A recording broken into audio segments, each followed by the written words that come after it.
I wish I did this because I left everything back home thinking, oh my god, new city, who this, new wardrobe, who this. Hey guys, welcome back to my channel. It's your girl Olivia Ede.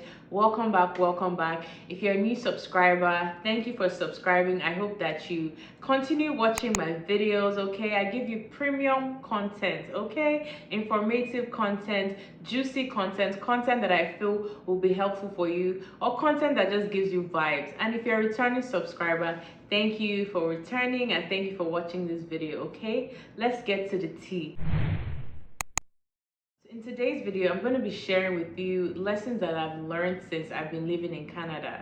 So I came to Canada on 30th of April 2022. So I've been here for like a year and 2 months. Okay, so these are lessons that I've learned. These are my own personal experiences that I've witnessed in this country, and I'm sharing this video for someone who might be interested in coming to Canada, or someone that just newly came into Canada, or somebody that is already here and can relate to what I'm saying. If you can relate, please let me know in the comment sections. Let's keep it engaging.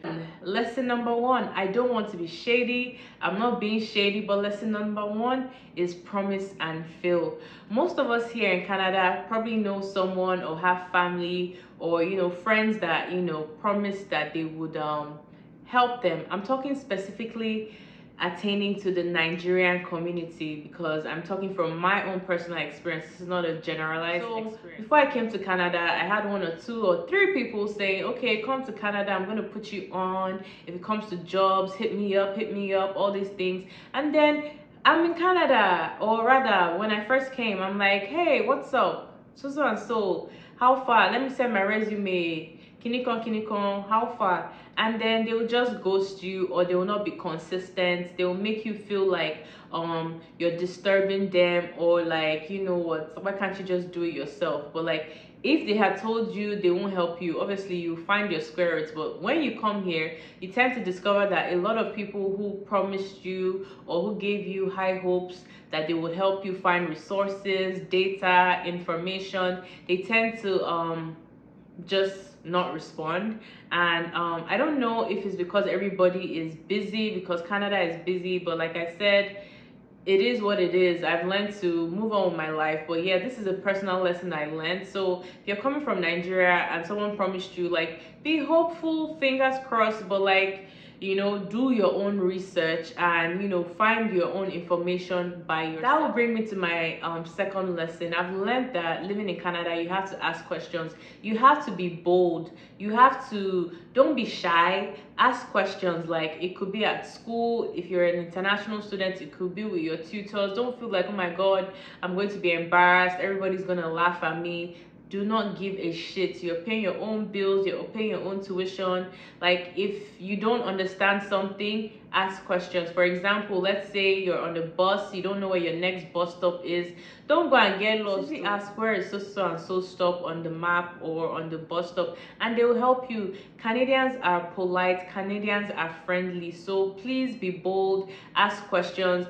Asking questions has saved me a lot of mistakes, and not asking questions has made me make a lot of mistakes. So I've learned to ask questions.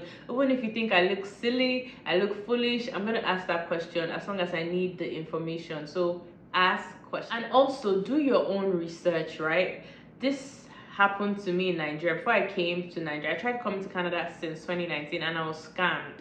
So if I had done my research like I did now that I'm in Canada, I won't be in that mess. I won't have been scammed before. So do your own research. If someone tells you, oh, there's this deal, you just need to sign up and you're gonna win X and X, or you just need to sign up and you get a free car, or you just need to sign up and you get loans, my sister, my brother, ensure that you do your research. Don't get yourself into trouble. There's really nothing free, okay? There is no AWOOF deal like that. So make sure you do your own research to avoid legal troubles or debt. This is an important tip, okay? I wish I did this because I'm regretting it. learn how to drive. I said learn how to drive.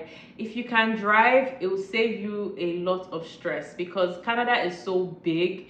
By the time you say you're going to take 3 buses to get to somewhere, a car will take you there in 1 hour. Before you come from Nigeria, make sure you have your driver's license and get your driver's extract. If you get your driver's extract from Nigeria, you don't have to go through that beginner stage of getting your driver's license here in Canada. And you can just I think if you have your driver's extract, you can just do like the test and then they'll take you to like level 2. If you pass the road test, they'll take you to like level 3. You can buy a second-hand car. You don't have to buy a brand new car. You don't have to go and finance to get a new car. Like, being mobile in Canada is a must. And let me give you a tip, okay? If you can drive and you have your student permit or your work permit, you can also be doing Uber or Lyft. This is a high source of income for lots of international students and for lots of immigrants. People make as much as 1.5 to, depending on how you want to overwork yourself or how much you can do, you can make 1,000 plus a week. In fact, what am I saying? Depending on how much you want to push yourself, you can make a lot of money. So learn how to drive. Don't gawk yourself, okay? Learn how to drive from your home country. Learn how to drive from Nigeria, wherever you're watching this video from. Learn how to drive, okay? It saves you time and it also helps you make money if you're willing to do Uber or Lyft. Let's talk about credit, okay? When I first came here, I was afraid to get a credit card. It's like, oh my God, I don't want trouble. But getting a credit card is gonna help you, okay? Having a credit card is like the bank gives you, let's say for example, a card with $1,000. Ideally, you're meant to do 30% utilization. So that's like, you can use $300 on it, like monthly, or, you know, just be using the card. And then you put the money back within 21 days, okay? After 21 days, you're gonna pay interest if you don't put the money back on that card. Using a credit card will help you build your utilization. Canada is a country that uses the credit system. So when you want to rent an apartment, they're going to look at your credit score. And you know, you're not going to have a good credit score if you're not utilizing your credit card, okay? If you want to get a car as well, they're going to look at your credit score. Everything revolves around having a good credit score. So even as an international student, you want to start utilizing your credit card. Ask your bank for a credit card. You don't want to wait until you graduate before you get one, okay? So start building your credits. Make sure you pay your credit card on time. It's not scary, okay? Don't be overwhelmed. I don't want you guys to make this mistake. If you're coming back from back home, make sure you bring your clothes. I was like, oh my God, I'm gonna buy new clothes here, new wardrobe. Clothes are not so cheap. They are not so cheap, okay? Let me just tell you that now. Clothes are not so cheap. So if you have good clothes, especially summer clothes, because most of us are coming from warmer countries, we don't have winter. So make sure you bring your summer clothes to Canada because first of all, as an international student, if you're sponsoring yourself or paying your bills, you don't have this big budget to just say, oh, I want to revamp my wardrobe. I want to just, you know, change my wardrobe. You have to do that small, little by little. So I would advise that you bring your clothes from back home, your warmer clothes, and just wear them pending when you can start buying things for yourself. I wish I did this because I left everything back home thinking, oh my God, new city, who this, new wardrobe, who this, and it was so annoying because I had to start buying things again. I still don't have enough clothes, but I know how to finesse it, okay?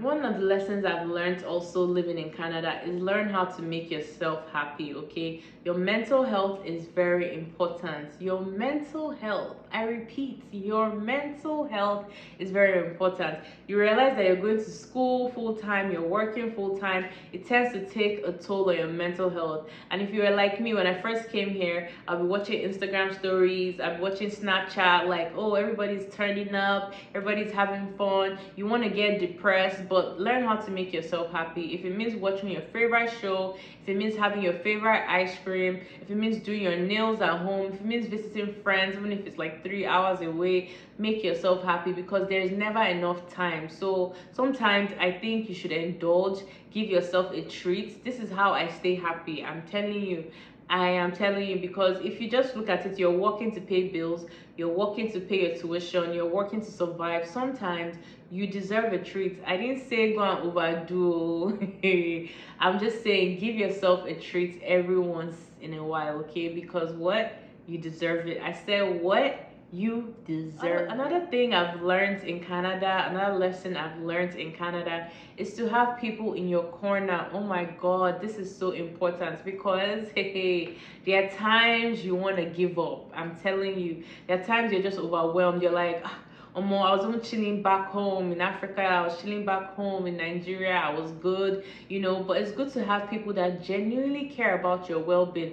I'm not talking about people that just want to, you know, compete with you or see what you have going on. No, I'm talking about people that genuinely care about you. Have one of them or three of them in your corner. They could be in different countries. You can talk on the phone. They can be from different races. You know, they don't have to be Nigerians like you. And just have people that you can talk to, that, you know, check in on you, to know where your mental health is, to know like what's going on with you. People that genuinely care. Have people in your corner, because there are times you want to give up. I'm talking from experience. There are times that I've been so frustrated, but I'll just call a friend and they'll just cheer me on, you know, give me that ginger, and I'll be fine, okay? So have friends in your corner. Another thing I want to tell you, be open-minded. Oh my God, when I first came here, well, I've learned this before because I did my undergrad in Mauritius.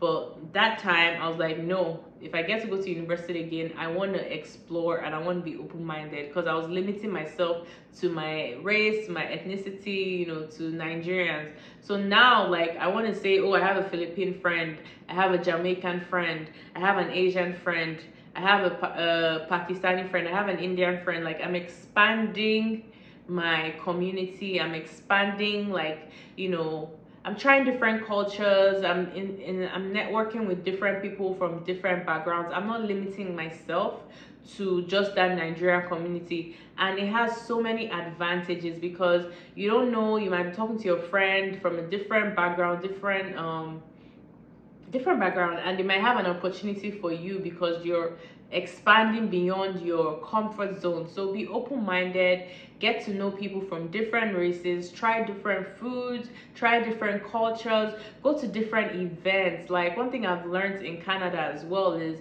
like, yes, you'll be lonely, but stepping out of your comfort zone will make you less lonely. Sometimes I just go to eventbrite.com and I'm looking at events. There are free events in my neighborhood. I'll just go, I'll tell myself I must make a friend here today, and I'll actually do that, exchange contacts, because you don't know who can help you in future. So guys, be what? Open-minded. I say open-minded. Be what? I don't know what's wrong with me. Be open-minded, guys. Another lesson I've learned is, when you're renting as an international student, trust me, you're not making enough income for you to rent. So have a guarantor, okay? Have someone that can guarantee that, oh, they have a good credit score, they have a good income, they can guarantee that, say, okay, yes, they're going to be living with you, or yes, they're your sponsor, and you know, they're going to help you pay your bills or whatever. That way you'll be able to get a place faster. So guys, that's it for this video. I hope that you enjoyed it. I hope that you take your notes, okay? If you're coming to Canada, these are things you need to put at the back of your mind, because Olivia told you, I don't want you to come here and you'll be surprised, okay? Okay. Okay guys, that's it for this video. I hope that you like this video. Share it with a friend and subscribe. Thank you guys for subscribing. Guys, I see what you're doing. I feel you're doing. Come on. Thank you guys so much for subscribing. I love you guys. Let me know what kind of videos you want from me. Let me know down in the comment section what kind of videos you like to see from me. All right, till next time. Bye guys.